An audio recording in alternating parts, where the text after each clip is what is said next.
Я еще не начинаю. Ну это ничего, все Ой, уже засняли. прожектора. Софита? Да-да-да. Я займу ваше место. Опять уходишь от камеры? Да. Ну давай. Я уже снимаю, я чувствую, да? Ir septiņiešu stāsts par muku cečonē, kas sapni redz sevi kā taureni, kas lido no ziedu uz ziedu. Savukārt taureni savu sapni ir muks, kas savu sapni ir taurenis. Kur ir patiesa realitāte? Kurš maldas? Vai to ir iespējams noteikt? Vai tas ir mūsu kompetences robežas domāt par sevi savu laika ietvaros?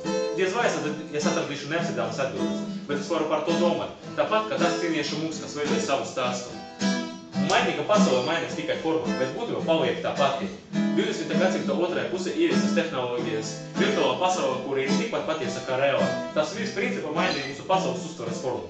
Bet būtība ir tā pati. Cilvēks joprojām vēlas, lai sapnis, kura vienlaikus esam muks, taurenis un vēl viss iedomājamais un neiedomājamais, ir līdzus.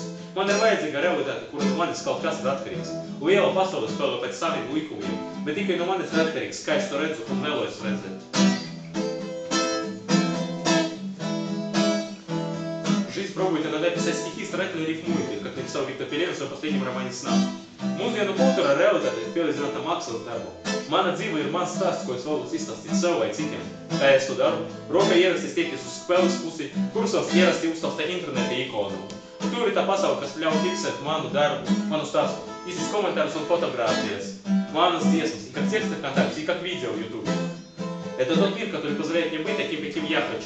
Там на первый план уходит мое мнение, умение общаться и отстаивать свое мнение. И это подается в акселерованном виде, тогда как в реальном пространстве все проходит сквозь призму внешнего вида, манеры и привычек. Иногда это играет злую шутку, особенно если человек привык давить свои харизмы, достижения и положение в обществе. Но именно в интернете можно получить более-менее объективную оценку твоему внутреннему миру, поскольку она будет даваться людьми совершенно различным внутренним миром, опытом жизни, моральными ценностями и тому подобными вещами. Или сделать нашу жизнь похожей на сон, или переселиться в этот самый сон навеки. Даже язык говорит нам о том, что сон является идеальным пространством. По-английски слова «сон» и «мечта» звучат читать знак «dream», а по латыни «сон» «somnum», а «мечта» «somnium».